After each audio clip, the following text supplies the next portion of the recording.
అందరికీ నమస్కారాలు. 2014-19 మధ్యకాలంలో ఆంధ్రప్రదేశ్ రాష్ట్రంలో పర్యావరణ పరిరక్షణకు, పచ్చదనాన్ని పెంచడానికి, భూగర్భ జలాల సంరక్షణకు చంద్రబాబు నాయుడు గారి ప్రభుత్వం ఎంతగానో కృషి చేసింది. తర్వాత 5 సంవత్సరాలు జగన్మోహన్ రెడ్డి పాలనా కాలంలో పచ్చదనం కనుమరుగైపోయింది. భూగర్భ జలాల సంరక్షణ పట్టించుకున్న పాపాన పోలేదు. ఏడాదిన్నర కిందట ఏర్పాటైన కూటమి ప్రభుత్వం మళ్ళీ పర్యావరణ హిత కార్యక్రమాలకు ప్రాధాన్యం ఇస్తూ ఉంది. జల సంరక్షణ పనులను వేగవంతం చేసింది.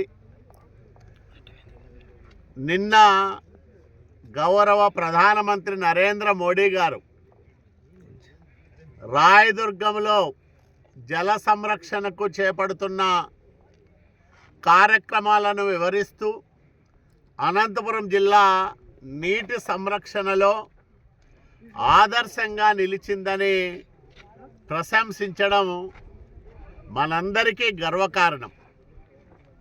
చంద్రబాబు నాయుడు గారి నాయకత్వంలో గతంలో 14-19 మధ్యకాలంలో రాష్ట్ర వ్యాప్తంగా 10 లక్షల పంట కుంటలు నిర్మించాలని లక్ష్యంగా పెట్టుకుంటే అందులో 6 లక్షల పంట కుంటల నిర్మాణం ఒక్క అనంతపురం జిల్లాలోనే చేశాం.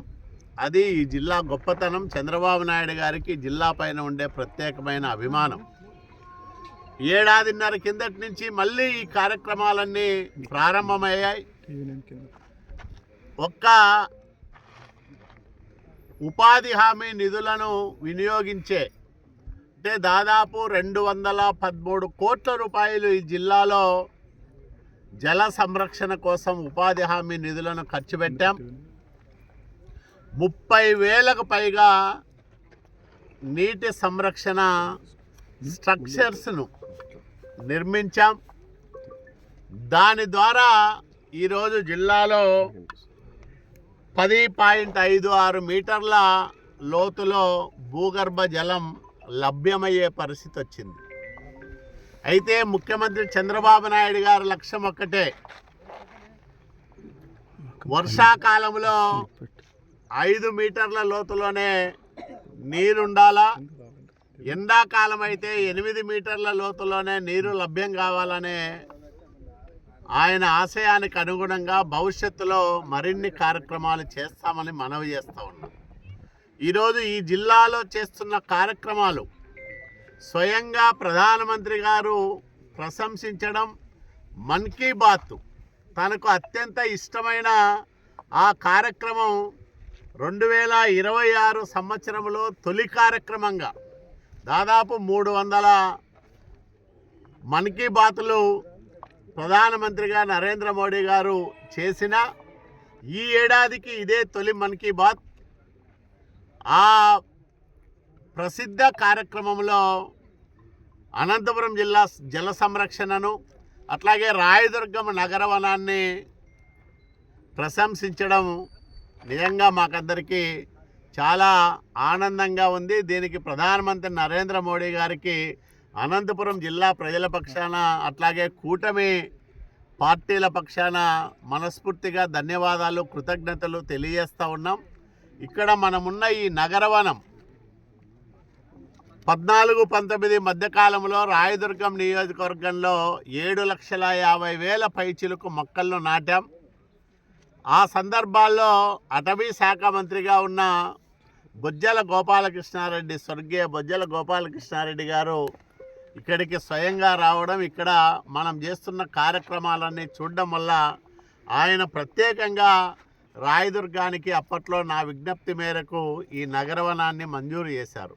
ఇది 50 హెక్టార్ల విస్తీర్ణంలో అభివృద్ధి చేస్తూ ఉన్నాం. జల సంరక్షణ కార్యక్రమాలు ఒకవైపు, పట్టణ ప్రజలకు వినోదాన్ని పంచే కార్యక్రమాలు మరోవైపు. అట్లాగే చిన్నపిల్లలు ఆడుకోవడానికి తగిన వసతులు కల్పిస్తూ ఉన్నాం. ఇదే కాకుండా భవిష్యత్తులో ఇక్కడ వసతి కూడా కల్పించాలనేది మా సంకల్పం. త్వరలోనే దాన్ని కూడా నెరవేరుస్తామని ఈరోజు, ఎందుకంటే పర్యావరణ హితాన్ని కోరుకునే నాయకుడు, అట్లాగే పచ్చదనాన్ని పెంచడానికి నిర్విరామంగా కృషి చేస్తున్న నాయకుడు పవన్ కళ్యాణ్ గారు స్వయంగా అటవీ శాఖ మంత్రిగా బాధ్యతలు నిర్వర్తిస్తూ ఉన్నారు. కాబట్టి ప్రధానమంత్రి నరేంద్ర మోడీ గారి ఆశీస్సులతో, ముఖ్యమంత్రి నారా చంద్రబాబు నాయుడు గారి మార్గదర్శనంలో, ఉప ముఖ్యమంత్రి పవన్ కళ్యాణ్ గారి సహకారంతో ఈ నగర వనాన్ని మరింత ఉన్నతంగా తీర్చిదిద్దుతామని, ఇది ఒక మోడల్గా ఆదర్శప్రాయంగా రూపుదిద్దుకునే విధంగా భవిష్యత్తులో కూటమి పార్టీల నాయకులందరం కూడా పని చేస్తామని ఈ సందర్భంగా నేను మనవి చేస్తూ ఉన్నా. మరొక్కసారి అనంతపురం జిల్లాను, ప్రత్యేకంగా రాయదుర్గం నగరవనాన్ని ప్రస్తావించినందుకు, ప్రశంసించినందుకు ప్రధాని నరేంద్ర మోడీ గారికి హృదయపూర్వకంగా కృతజ్ఞతలు తెలియజేస్తూ ఉన్నాను.